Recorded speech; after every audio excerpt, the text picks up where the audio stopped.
حسد ایک ایسی آگ ہے جس میں حسد کرنے والا خود پہلے جلتا ہے، دوسروں کا نقصان بعد میں کرتا ہے، پہلے اپنا نقصان کرتا ہے۔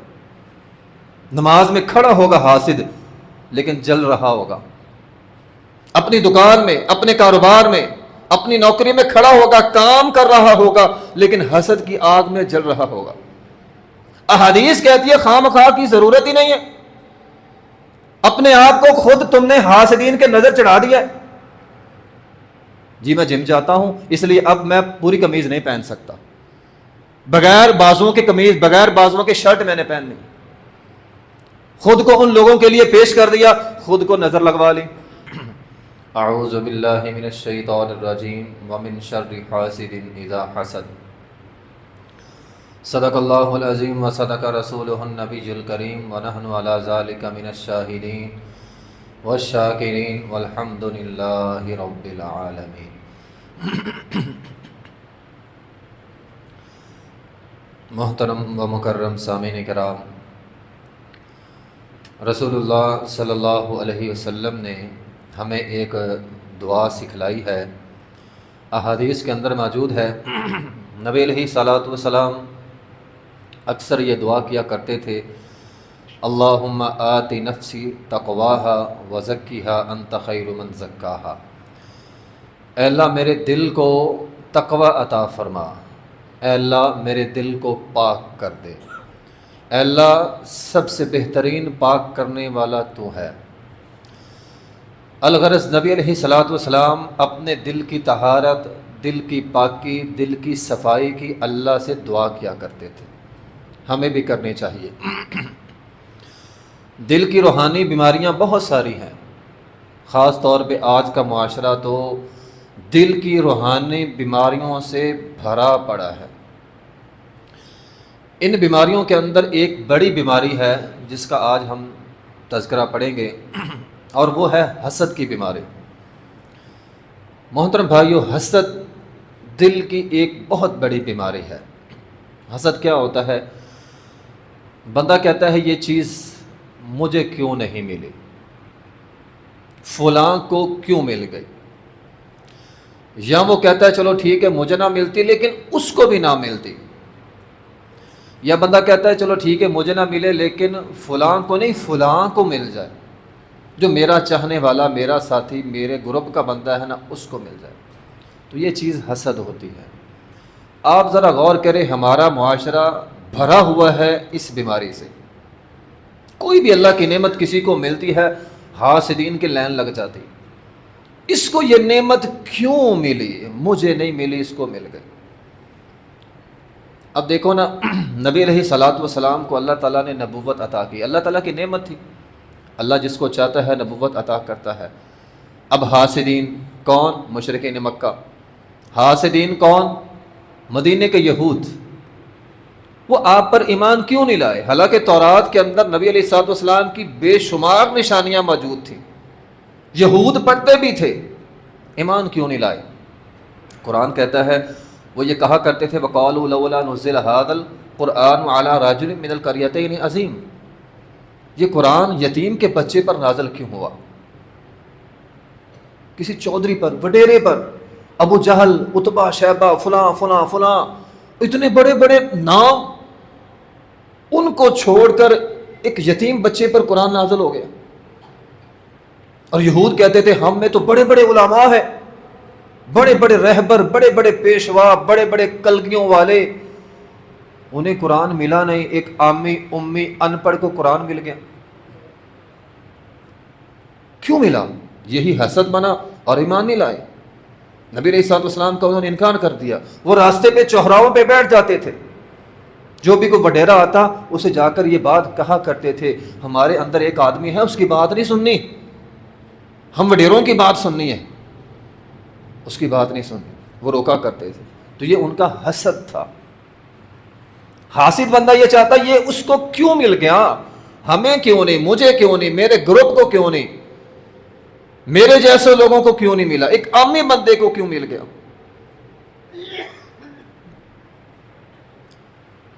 ایک نبی کو بنی اسرائیل نے کہا ہمارے لیے دعا کریں، اللہ تعالیٰ کسی کو ہمارے اندر ایک امیر مقرر کر دے۔ نبی نے دعا کی، اللہ نے ایک عامی آدمی کو امیر بنا دیا، طالوت کو.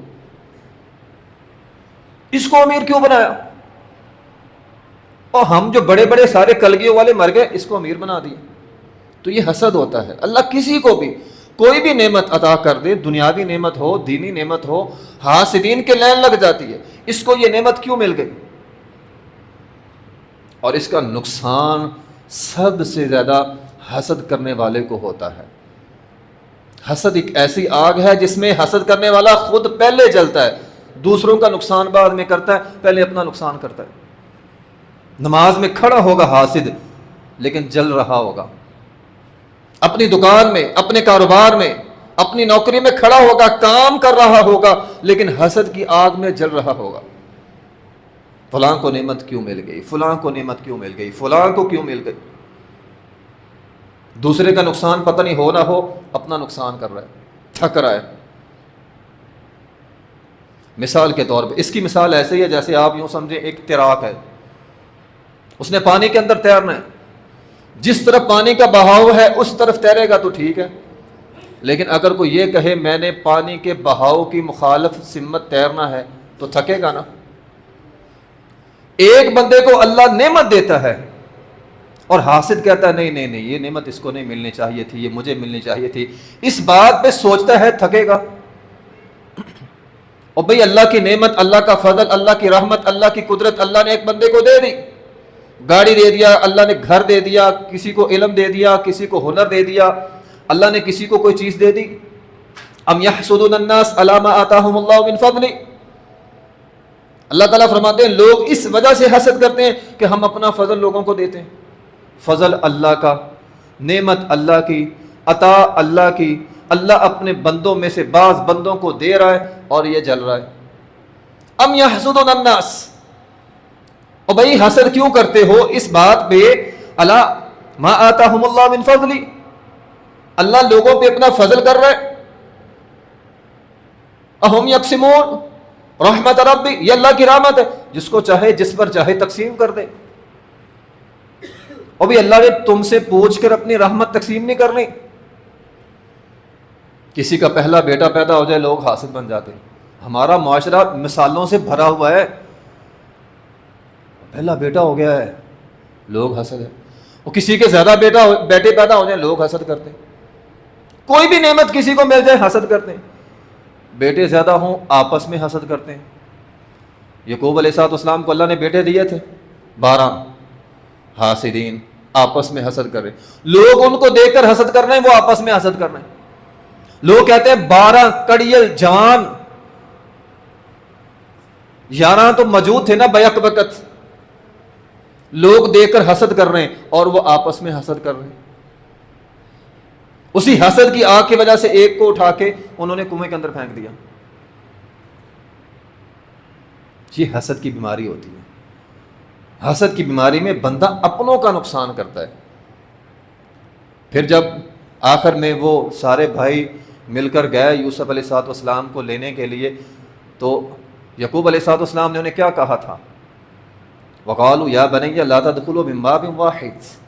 اور میرے بچوں 10 کڑیل جوان ہو، 10 کڑیل جوان ہو، اور میرے بچوں ایک دروازے سے داخل نہیں ہونا. لوگ دیکھ کر جلیں گے، حسد کریں گے. ہٹے کٹے 10 جوان. وقال یا بنی لا تدخلوا من باب واحد وادخلوا من ابواب متفرقہ. مختلف دروازوں سے ایک ایک دو ہو کے جانا، کسی کو پتہ نہ چلے تم 10 کے 10 بھائی ہو. یہ ایک نبی اپنے بچوں کو وصیت کر رہا ہے. اور تمہارے بیٹے کسی کو برداشت نہیں ہوں گے، تمہارا بیٹا کسی کو برداشت نہیں ہوگا، تیرا مال کسی کو برداشت نہیں ہوگا. خواہ مخواہ شوخیاں مارنے کی ضرورت نہیں ہے. کسی کو قد مل جائے، کسی کو طاقت مل جائے، کسی کو مال، کسی کو گاڑی، کسی کو ذہانت. یہاں کسی کی آواز اچھی ہو لوگ حسد کرتے، کسی کے پاس ہنر ہو لوگ حسد، کسی کی کاروبار بہت اچھا ہو لوگ حسد کرتے. اچھا اس کا کاروبار کیوں چل رہا ہے؟ فلاں کاریگر ہے اس کے پاس، اب اس کو خراب کرو. ہمارا معاشرہ بھرا ہوا ہے اس مثال کے ساتھ. اگر کسی کا کاروبار چل رہا ہے، کیوں چل رہا ہے؟ حاسدین اکٹھے ہو جائیں گے، فلاں کاریگر کی وجہ سے اس کے پاس ہنر بہت ہے، اس کو خرید لو۔ بڑی بڑی کمپنیاں، آپ 20-30 سال ہمیں ہو گئے ایک ہی کمپنی کا ہم نام سنتے ہیں، کوک کا نام ہم بچپن سے سنتے آ رہے ہیں، کسی اور کو اوپر وہ آنے ہی نہیں دیتے۔ جو تھوڑا سا اوپر جائے خرید لو، پیسہ پھینکو خرید لو، کوئی ہمارے مقابلے میں نہ آئے۔ چھوٹی سطح پر بھی ایسا ہوتا ہے، بڑی سطح پر بھی ایسا ہوتا ہے، اور یہ سارا حسد ہے۔ بعض اوقات یہ ہوتا ہے کاریگر خرید لو، اور بعض اوقات یہ ہوتا ہے کاریگر کو کہہ دیا جاتا ہے کام تو نے وہیں پر کرنا ہے، تنخواہ وہیں سے لینی ہے، ہم ڈبل تنخواہ تجھے وہیں پر بیٹھے بیٹھائے دیں گے، تم نے کام اچھے سے نہیں کرنا۔ بس کوئی ہمارے مقابلے میں نہ آئے، کوئی ہمارے مقابلے میں نہ آئے، خرید لو بس۔ نبی علیہ الصلوۃ والسلام فرمایا کرتے تھے لا تحاسدوا، اور میری امت کے لوگوں تم نے آپس میں حسد نہیں کرنا، میں سب سے بہتر ہو جاؤں۔ یہ حسد کا سب سے بڑا، حاسد کا سب سے بڑا جملہ ہوتا ہے، زبان سے ادا کرے نہ کرے، دل کے اندر سب سے بڑی خواہش یہ ہوتی ہے میں سب سے اعلیٰ ہو جاؤں۔ اور ذرا تصور کریں یہ جملہ سب سے پہلے کس نے بولا تھا؟ شیطان نے۔ انا خیر من، قرآن نے یہی نقشہ کھینچا ہے نا، اس نے کیا کہا؟ انا خیر من، میں بہتر۔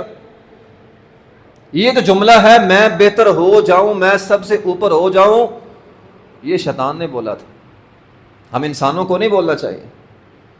اور پھر اگر کوئی اور بہتر ہو جائے، مقابلے میں آ جائے، اللہ کسی اور کو نواز دے، طاقت، قوت، ہنر، آواز، صحت، کوئی بھی چیز اللہ کسی اور کو نواز دے، پھر اس کی سب سے پہلی کوشش ہوتی ہے میں نے اس کی ٹانگیں کیسے کھینچنی ہے۔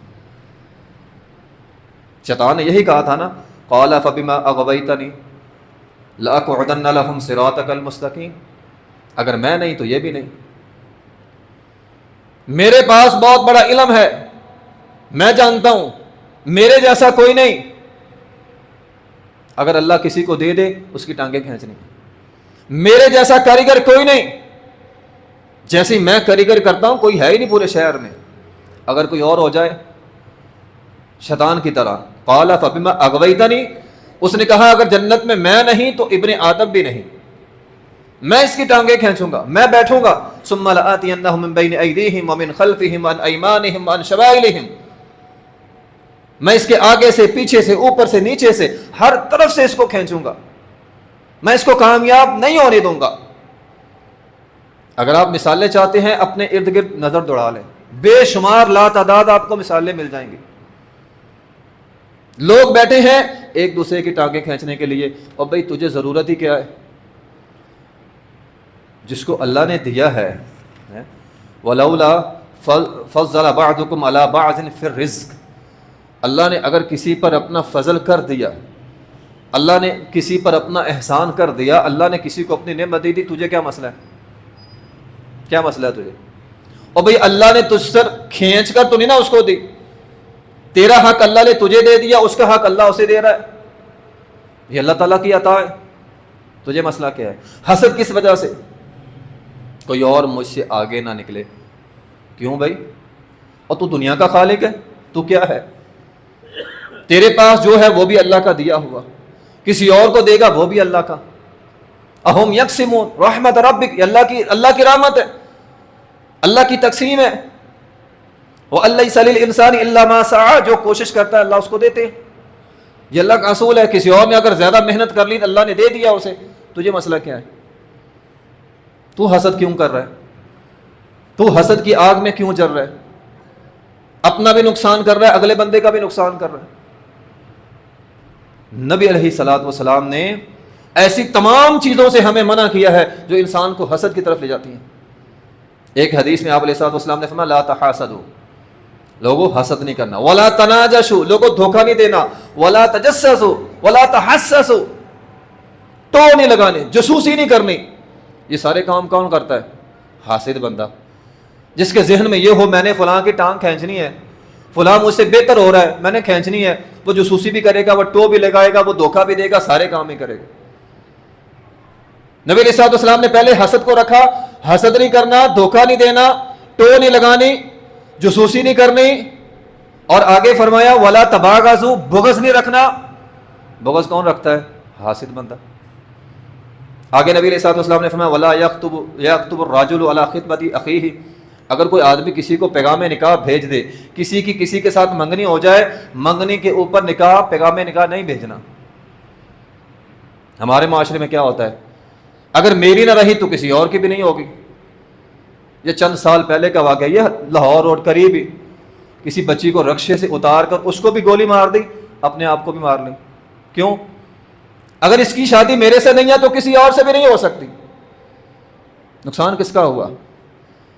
ایک انسان کا قتل، پوری انسانیت کا قتل، پھر خودکشی کر لی، حسد کی وجہ سے خود کو جہنم کا ایندھن بنا لیا۔ میری نہیں ہے تو کوئی بھی نعمت اللہ کسی کو دیتا ہے، بندہ کہتا ہے اگر یہ نعمت میرے پاس نہیں ہے تو فلاں کے پاس بھی نہیں رہے گی، اپنا بھی نقصان کرتا ہے، اگلے کا بھی نقصان کر دیتا ہے، خود بھی جہنم کا ایندھن بن گیا۔ تو فرمایا اگر کسی کا کسی کے ساتھ نکاح طے ہو جائے، اس سے آگے تو نے پیغام نکاح نہیں بھیجنا۔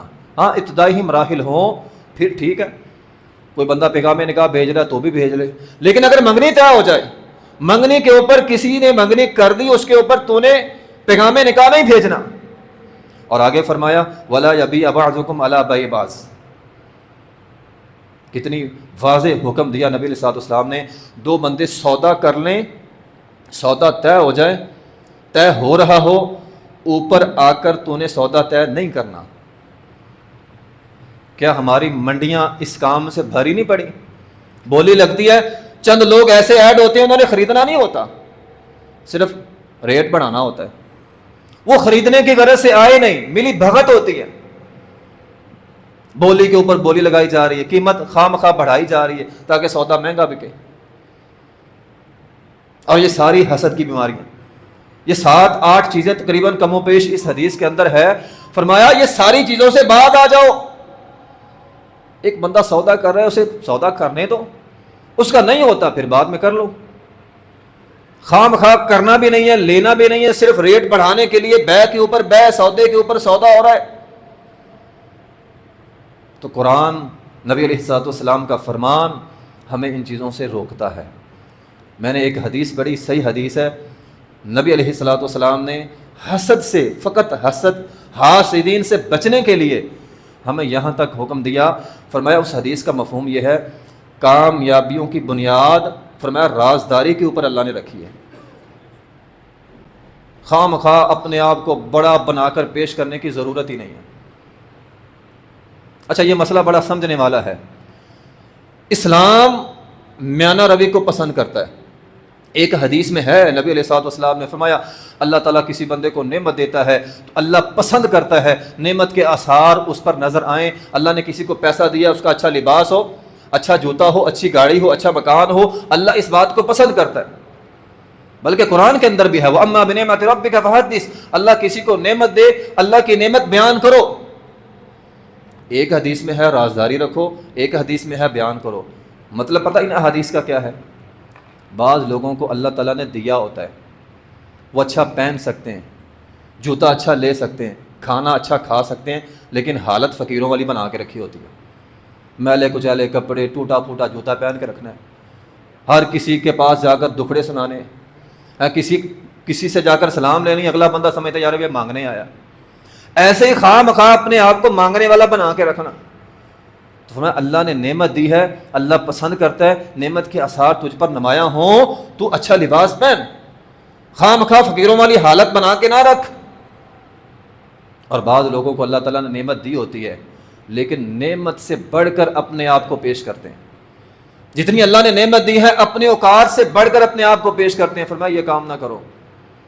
یہ نوجوان بیٹھے ہیں، 4 دن نوجوان چلے جانا جم میں، وہ پوری قمیض ہی نہیں پہنتے، بغیر جو بازوؤں کی قمیض ہے وہ پہننی ہے، ذرا ڈولے شولے نظر آئے۔ احادیث کہتی ہے خواہ مخواہ کی ضرورت ہی نہیں ہے، اپنے آپ کو خود تم نے حاسدین کے نظر چڑھا دیا ہے۔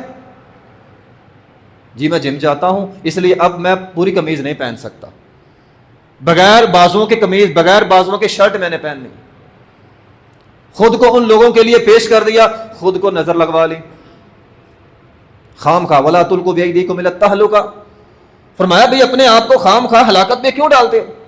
اللہ نے صحت دی ہے، اللہ نے طاقت دی ہے، جم جا رہے ہو اچھی بات ہے، پوری قمیض پہن کے رکھو، ہاں کہیں دین کے غلبے کے لیے ضرورت پڑ جائے تو اپنی طاقت دکھاؤ، لیکن خام خواہ۔ اب اللہ تعالیٰ قرآن میں اپنے پیغمبر کو یہ حکم دے رہے ہیں وَمِن شَرِّ حاسد اذا حسد۔ نبی علیہ السلام کے پاس تو سارا کچھ تھا نا، صحت بھی تھی، طاقت بھی تھی، علم بھی تھا، نبوت بھی تھی، سارا کچھ تھا۔ فرمایا اے پیغمبر خام خواہ بڑھنے کی ضرورت نہیں ہے، حاسدین سے اللہ تعالیٰ کی پناہ مانگنی ہے، لیکن ہم خود کو پیش کرتے ہیں۔ لیکن دیتا سارا کچھ اللہ ہی ہے انسان کو، انسان کے پاس کیا کچھ؟ اللہ نے صحت دی ہے، طاقت دی ہے، اللہ کا شکر ادا کرو، عزت، مال، دولت، سارا کچھ اللہ دیتا ہے۔ ذالک فضل اللہ، یہ اللہ کا فضل ہوتا ہے، اللہ اپنا فضل جو ہے وہ کرتے ہیں۔ تو مطلب یہ ہے دونوں احادیثوں کا، اگر اللہ نے دیا ہے ایک حد تک میانہ روی ہو، ایک حد تک لوگوں کو دکھائیں، ایک حد تک رازداری رکھیں۔ بڑے بڑے یہ اللہ کا نصیب ہوتا ہے، معاشرے میں ایسے لوگوں کو دیکھا ہے انگوٹھا چھاپ ہوتے ہیں، کروڑوں پتی ہوتے ہیں، بڑے بڑے ڈگریوں والے انجینئر انگوٹھا چھاپ کے ملازم ہوتے ہیں۔ یہ اللہ تعالیٰ کی دین ہے بھی، اللہ نے دے دیا، ذالک فضل اللہ، یہ اللہ کا فضل ہے، یہ میرے رب کی تقسیم ہے۔ ایک بندے کا پلاٹ ہوتا ہے، اس کی کوئی خاص ویلیو نہیں ہوتی، اس کے آگے سے سڑک گزر جاتی ہے، وہ ہزاروں کا کروڑوں میں چلا جاتا ہے، ذالک فضل اللہ، یہ اللہ کی تقسیم ہے۔ اللہ کس کو کس انداز میں دیتا ہے یہ اللہ خوب جانتے ہیں۔ اس کا دوسرا پہلو بھی ہے، اگر اللہ نے تیرا نصیب اچھا کر دیا، تجھے بھی خام خواہ کبر کرنے کی ضرورت نہیں ہے، نہ خام خواہ کبر ہو، نہ خام خواہ انسان اپنے آپ کو فقیر ظاہر کرے۔ کبر ہوگا نقصان ہوگا، حاسدین کی نظر چڑھ جاؤ گے، حاسدین کی بھیڑ چڑھ جاؤ گے۔ اللہ نے دیا ماشاءاللہ پڑھے، سورہ کہف کے اندر اللہ تعالیٰ نے ایک واقعہ بیان کیا، دو دوست تھے، ایک بڑا مالدار، بڑا باغ تھا اس کے پاس، ایک غریب مسکین تھا، وہ ہر وقت غریب کو تانے دیتے رہتا تھا، تانے تانے، اور تیرے پاس کیا، تیرے پاس کیا، کچھ بھی نہیں، کچھ بھی نہیں، کچھ بھی نہیں۔ دونوں باغ کے اندر داخل ہوئے، قصہ مختصر یہ ہے، دونوں باغ کے اندر داخل ہو گئے۔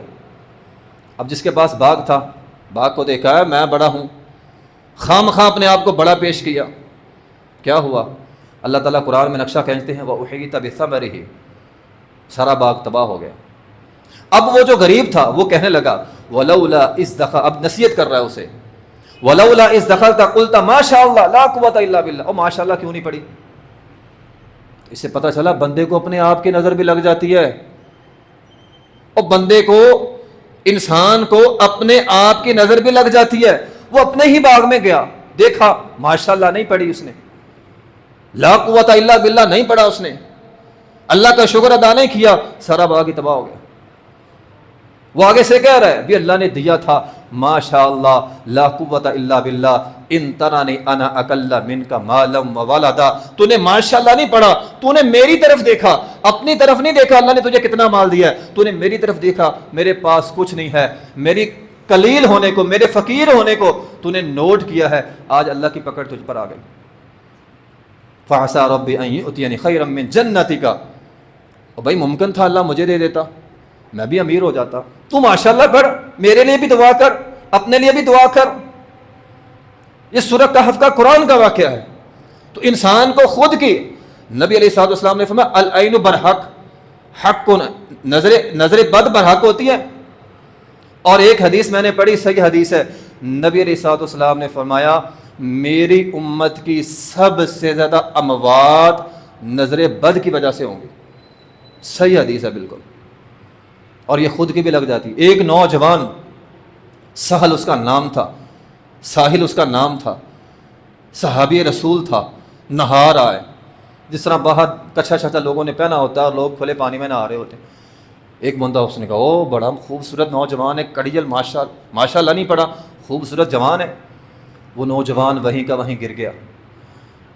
نبی علیہ الصلوۃ والسلام کو بلایا گیا، آپ علیہ الصلوۃ والسلام نے فرمایا تجھے خیر ہے، تو اس بندے کو مارنے لگا ہے، یہ مر جائے گا، ماشاءاللہ کیوں نہیں پڑھا؟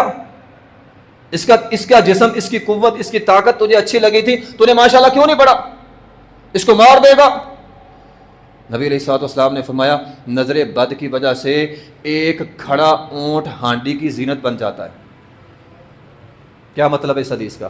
وہ تو کھڑا تھا، نظر بد لگی، اتنا کمزور، چھری پھیری، ہانڈی میں آ گیا، پک رہا ہے۔ اس لیے نبی علیہ الصلوۃ والسلام ہمیں سمجھا رہے ہیں حسد نہ کرو۔ یہ ساری حسد کی بیماریاں، حسد نہ کرو، اپنے آپ کو بڑھا چڑھا کر پیش نہ کرو۔ اور پھر نبی علیہ الصلوۃ والسلام نے ہمیں اذکار سکھلائے ہیں، ہر روز حسد سے بچنے کے لیے، نظر بد سے بچنے کے لیے، ہر روز رات سونے سے پہلے آخری 3 مرتبہ پڑھ کے اپنے آپ پر پھونک مارنا، یہ نبی علیہ الصلوۃ والسلام کی ساری زندگی کا معمول تھا، ہر روز۔ حتیٰ کہ امی عائشہ رضی اللہ فرماتی ہیں آخری ایام میں جب آپ بیمار تھے، آپ یہ کام نہ کر سکے، مجھے پتہ چلا آپ کے سونے کا ٹائم ہے، پھر میں نے پڑھ کر آپ کے اوپر پھونک ماری۔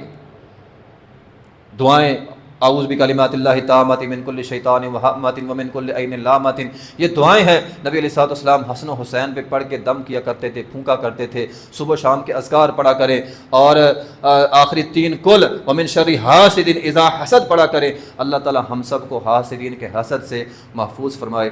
وآخر دعوانا الحمد للہ رب العالمین۔